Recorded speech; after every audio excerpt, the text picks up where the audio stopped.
তো আপনারা এই জোড়াটা যদি নিতে চান, ঠিক আছে, ভিডিওতে দেওয়া যে হোয়াটসঅ্যাপ নাম্বার আছে এই হোয়াটসঅ্যাপ নাম্বারে যোগাযোগ করতে হবে। দয়া করে ভাই কেউ বাচ্চা চাবেন না, আমার কাছে বাচ্চা নাই। উড়ে নামার পরে আর নড়াচড়া করতে পারে না। যেই কবুতর আমি কিনছি মাত্র, এখনো বাচ্চা কাচ্চা ওইভাবে করা হয় নাই, এই কবুতর আমি কেন সেল করবো আপনারাই বলেন। কিন্তু ভাই আমি একটা তুরিবাজ কবুতর অবশ্যই কিনবো। আর কবুতরের ভেতরের যে ঠান্ডাটা আছে ওইটা চোখ দিয়ে বের হয়। যে কারণে দর্শকবৃন্দ, কি অবস্থা সবার, কেমন আছেন আপনারা? আপনাদের সবাইকে আমার নতুন একটা ভিডিওতে স্বাগতম। দর্শকবৃন্দ, আপনারা অনেক দিন ধরেই আসলে কবুতর সেল পোস্টের ব্যাপারে বলতেছেন, অনেকেই কবুতরের কথা বলছেন, ঠিক আছে। তো আমি আসলে আজকে 2 জোড়া কবুতর সেল পোস্টে দিতেছি। তো এইখানে 1 জোড়া কবুতর সিলভার আর আরেক জোড়া কবুতরের নটটা হচ্ছে সিলভার আর মাদিটা হচ্ছে সবুজ গলা। আপনারা এই মুহূর্তে যে কবুতরটা দেখতেছেন এটা হচ্ছে সিলভার জোড়াটা, স্ক্রিনের সাইডেই দেখা যাইতেছে। তো আপনারা এই জোড়াটা যদি নিতে চান, ঠিক আছে, ভিডিওতে দেওয়া যে হোয়াটসঅ্যাপ নাম্বার আছে এই হোয়াটসঅ্যাপ নাম্বারে যোগাযোগ করতে হবে। আমি আবারও বলতেছি, এটা কিন্তু হোয়াটসঅ্যাপ নাম্বার, ফোন দিলে আসলে ওইভাবে পাবেন না। হয়তোবা রিং বাজবে, কিন্তু রিং বাজলেও আপনার ওইটা অফিসে থাকে, আর আমি আসলে ওইভাবে মোবাইল নাম্বারে অ্যাক্টিভ থাকি না, তো যেই কারণে আপনারা ওইভাবে ফোনে পান না, এই আর কি। আর এছাড়া এত বেশি ফোন আসে যে একটা মানুষের পক্ষে আসলে সম্ভব না এতগুলো ফোন আসলে পিক করা, যেই কারণে আসলে ফোন পিক করতে পারি না। তো যাই হোক, এই গেল হচ্ছে সিলভার জোড়া। এখন আপনাদেরকে যে জোড়াটা দেখাইতেছি এটা হচ্ছে সবুজ গলা জোড়াটা, ঠিক আছে। তো এই জোড়াটাও যদি আপনারা নিতে চান তাহলে ভিডিওতে দেওয়া হোয়াটসঅ্যাপ নাম্বারে যোগাযোগ করবেন। আরেকটা কথা, সেটা হচ্ছে যে ভাই দেখেন, প্রাইস মোটামুটি হাই পড়বে, ঠিক আছে, প্রাইস মোটামুটি হাই পড়বে। আর ভাই দেখেন, আমার কাছে যেই কবুতরই আছে বা আমার বাসার যেই সব কবুতরই আছে, এই সব কবুতর আসলে ন্যূনতম কোয়ালিটি না থাকলে আমি বাসায় রাখি না, হ্যাঁ, এই আর কি। আর আরেকটা কথা, খুবই জরুরি কথা, দয়া করে ভাই কেউ বাচ্চা চাবেন না, আমার কাছে বাচ্চা নাই। আর ইনশাল্লাহ বাচ্চা সেল করব, তবে ভাই সেটা শীতের পরে। কারণ হচ্ছে ভাই দেখেন, আমার নিজের প্রচুর বাচ্চা লাগে, আমি নিজের বাচ্চাই নিজে করে শেষ করতে পারি না, আমি আপনাদেরকে কিভাবে দিব বলেন? এই জিনিসটা তো আপনাদের বুঝতে হবে, ঠিক না? তো যাই হোক, আর আমি ভিডিও দেখাই দিছি, এরপরে ভাই ছবি দেন, ভিডিও দেন, দয়া করে ভাই এগুলো বলবেন না, হ্যাঁ। কারণ হচ্ছে আমার পক্ষে এতটা সময় থাকে না আসলে ভাই, আমি মানুষ একা ভাই, হ্যাঁ। তো একা মানুষ আসলে কতখানি করতে পারে বলেন? একটা কবুতরের ভিডিও করার জন্য খাঁচায় নিতে হয়, তারপরে আপনার ছবি টবি ভিডিও টিডিও করতে হয়, এটা একটু ভাই হ্যাজার্ডের। আমি ছাদে আসি, ছাদে এসে আমার কবুতরগুলোর যতটুকু পারি সময় দেই, তারপর হচ্ছে একটা ভিডিও করি, এতটুকুই ভাই। এর থেকে বেশি সময় আমার পক্ষে দেওয়া এই মুহূর্তে সম্ভব হচ্ছে না। এইটা আমার বাসার একটা অনেক পুরনো গলা কষা কবুতর, এবং আমার গলা কষা কবুতর আসলে খুবই পছন্দ।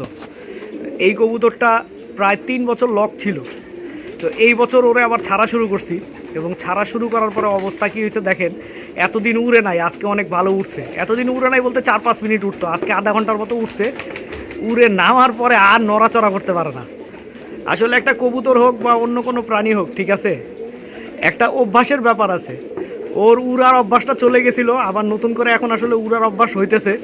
তো এই অবস্থাটায় একটা সময় দেখা যাবে এই কবুতরটাই মোটামুটি ভালো ফ্লাইং করা শুরু করবে। এই কবুতরটা কিন্তু যখন বাচ্চা ছিল তখন আমার বাসায় প্রায় 1 ঘন্টা, 1.5 ঘন্টা, 2 ঘন্টা উঠছে। তো আমি এখন দেখতে চাই, ওর বয়স প্রায় 4 থেকে 5 বছর হয়ে গেছে। এখন 5 বছর বয়সে ওরে 2 বছর লক রাখার পরে ওরে আমি কতক্ষণ উড়াইতে পারি। তবে আমার বিশ্বাস ইনশাল্লাহ ভালোই উড়াইতে পারবো। আর এইদিকে মাশাআল্লাহ আমাদের ছোট ছোট বাচ্চা কবুতরগুলো সুন্দর একা একা খাবার খাওয়া শিখে গেছে, মোটামুটি খুব ভালো খাবার খায় তারা। আর বাচ্চা কবুতর আসলে যখন খুব ভালোভাবে খাবার খায়, এই জিনিসটা দেখলে কিন্তু একটা মনের মধ্যে শান্তি কাজ করে, বুঝছেন। আর সত্য কথা বলতে কি, বর্তমানে আসলে আমি কবুতরের পাল্লা নিয়ে এমন একটা অবস্থায় আছি যে আমি আমার অন্য যে কবুতরগুলো আছে এদের দিকে সময় দিতে পারতেছি না। আসলে সময়টা দিব কিভাবে বলেন? কবুতর পাল্লা দিতে হলে ভোর সকালে বাইর হইতে হয়। ভোর সকালে বাইর হয়ে কবুতর ছাইরে আসার পরে কবুতর কয়টা আসলো না আসলো, কি অবস্থা না অবস্থা, এগুলো দেখতে দেখতে ভাই সারাদিন চলে যায়। তো এই সময়ের মধ্যে আসলে পারতেছি না আসলে কবুতর ওইভাবে সময় দিতে। আরেকটা কথা ভাই, আমি অনেক কবুতর সেল করে দিব, এই সাইডের খাঁচায় যা কবুতর আছে প্রায় সব কবুতরই সেল করে দিব। আমি ভাই ছবি টবি দিতে পারবো না, যদি আপনাদের মনে চায় আইসা দেখে নিতে পারবেন, ঠিক আছে। কারণ হচ্ছে কবুতরের ছবি দেওয়া একটা হ্যাজার্ড, আর কবুতর ছবিতে ভাই কখনো কবুতর প্রপার বোঝা যায় না। ছবি দেখা কবুতর নিলে আসলে আলটিমেটলি ঠগা ছাড়া জিতার কোনো উপায় নাই, বুঝতে পারছেন। এই কারণেই বলতেছি যে আমার পক্ষে ছবি ওইভাবে দেওয়া সম্ভব হবে না। তবে হ্যাঁ, আমি সেই সব কবুতরই বিক্রি করব যেই সব কবুতরের আমার বাসায় মনে করেন বাচ্চা আছে এবং বাচ্চা পাল্লা দিতেছি, যাদের আমার কাছে প্রক্সি আছে। কিন্তু যেই সব কবুতরের প্রক্সি নাই, মানে আমি কিনছি নতুন, এখনো বাচ্চা কাচ্চা করি নাই, এই সব কবুতর ভাই আমি সেল করবো না। যেমন ধরেন এই যে লালচুল্লি কবুতরটা, এটা কিন্তু আমি সেল করব না। কেন সেল করব না? কারণ ভাই যেই কবুতর আমি কিনছি মাত্র, এখনো বাচ্চা কাচ্চা ওইভাবে করা হয় নাই, এই কবুতর আমি কেন সেল করব আপনারাই বলেন। এই তুরিবাজ কবুতরটা আমার বাসায় আছে আজকে বেশ কিছুদিন ধরে, ঠিক আছে, কিন্তু দুঃখের বিষয় এই তুরিবাজ কবুতরটার এখন আমার কাছে জোড়া নাই, ঠিক আছে। আমার কাছে মনে হয় দুইটা তুরিবাজ কবুতর আছে, দুইটাই মনে হয় নর, ঠিক আছে। তো আমার তুরিবাজ কবুতরের একটা মাদি দরকার, যদি আপনাদের কারো কাছে মাদি থাকে আমাকে জানায়েন, ঠিক আছে। আমার যদি পছন্দ হয় তাহলে আমি নিব, যদিও এখন নিব না, আমি শীতের পরে নিব, কিন্তু ভাই আমি একটা তুরিবাজ কবুতর অবশ্যই কিনবো। কারণ হচ্ছে তুরিবাজ কবুতরের মধ্যে একটা অন্যরকম মজা আছে, ঠিক আছে। এদেরকে নিয়ে মন টন খারাপ থাকলে যখন এই কবুতরগুলোকে নিয়ে খেলাধুলা করা হয়, বাইরে ছাড়া হয়, ওরা যখন একা একা ডিগবাজি দেয় ভাই, বিশ্বাস করেন দেখতে অসাধারণ লাগে। তারপরে এই যে এখানে আমি তো ভিডিওতে দেখাইছি, এইখানে যে মাদিটা আছে, ঠিক আছে, এইটাও সেল করে দিব। পিছনেরটা না কিন্তু ভাই, সামনেরটা, ঠিক আছে। এই মাদিটা সেল করে দিব, এটার সাথে নর আছে। আমি কিন্তু সিঙ্গেল মাদি সেল করব না ভাই, সিঙ্গেল কবুতর আমার পক্ষে সেল করা সম্ভব না, কারণ আমার বাসায় যা কবুতর আছে সব জোড়ায় জোড়ায়, সুতরাং সিঙ্গেল কবুতর আমার পক্ষে দেওয়া সম্ভব না।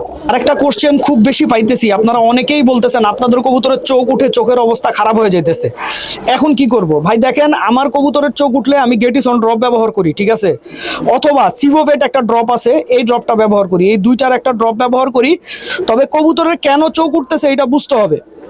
কবুতরের চোখ ওঠার কিন্তু কারণ থাকে, যেমন এই কবুতরটার কিন্তু চোখ উঠে না, এটা সম্পূর্ণ সুস্থ কবুতর, ঠিক আছে, কিন্তু পুরনো জাতের কবুতর চাই চোখের মধ্যে অঞ্জনি আছে।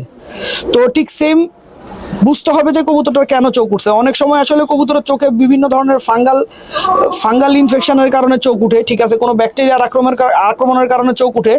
আবার অনেক সময় দেখা যায় কি, যে অনেক কবুতরের আপনার যে ঠান্ডার কারণে চোখ উঠে। আর ঠান্ডার কারণে কবুতরের চোখ উঠে কখন জানেন?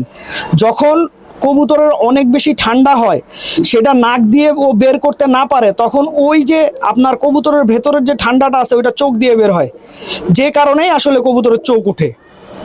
তো আশা করি ব্যাপারটা বুঝতে পারছেন। আর একটা কথা হচ্ছে যে যদি ঠান্ডার কারণে কবুতরের চোখ উঠে, তাহলে অবশ্যই দেখা যাবে কবুতরের নাকেও পানি থাকবে। সেক্ষেত্রে আসলে আমি যেই কাজটা করি সেটা হচ্ছে ডক্সিন 100 দেই, আপনার 1 লিটার পানিতে আপনার একটা ডক্সিন 100 ক্যাপসুল দেই, আর হচ্ছে সাথে আপনার ড্রপ দিই। আর আরেকটা খুবই ইম্পর্টেন্ট কথা, সেটা হচ্ছে যে ডক্সিন 100 কিন্তু পাল্লার কবুতরকে দিলে ভাই খুব বাজে ইম্প্যাক্ট পড়ে। কবুতর মনে করেন আপনার ডক্সিন 100 আসলে অনেক পাওয়ারফুল একটা ওষুধ। তো এই ওষুধটা পাল্লার কবুতরকে খাওয়াইলে দেখা যায় পাল্লার কবুতর অনেক সময় পাল্লায় পারফরমেন্স কমে যায়, খারাপ করে। বাজারে সাধারণত যেই সব গ্রিডগুলো পাওয়া যায়, বুঝছেন, এগুলার কোয়ালিটি খুব একটা ভালো হয় না, হ্যাঁ। তো এই কারণে আসলে নিজে গ্রিড বানায় নিছি। এটার মধ্যে আসলে অনেক কিছু দেওয়া আছে, এই যে দেখেন লাইভ স্টোন দেওয়া আছে, তারপর হচ্ছে আপনার ভিটামিন দেওয়া আছে, মিনারেল দেওয়া আছে। আর সবচাইতে প্রয়োজনীয় জিনিস যেটা অনেক টাকা দিয়ে ভাই কিনে আনছি, সেটা হচ্ছে নদীর পাড়ের পোড়া মাটি। এইটাও এটার সাথে মিক্সড আছে। এটা দামি জিনিস কেন? যারা গ্রামে থাকেন তাদের কাছে এটা একদম সস্তা জিনিস, কিন্তু আমরা যারা শহরে থাকি ভাই, এটা আমাদের কাছে অনেক দামি জিনিস, কারণ এই জিনিসটা অ্যাভেলেবল এখানে পাওয়া যায় না। দর্শকবৃন্দ, ভিডিওটা আমি এখানেই শেষ করছি। আপনারা সবাই ভালো থাকবেন, 5 ওয়াক্ত নামাজ পড়বেন। আসসালামু আলাইকুম।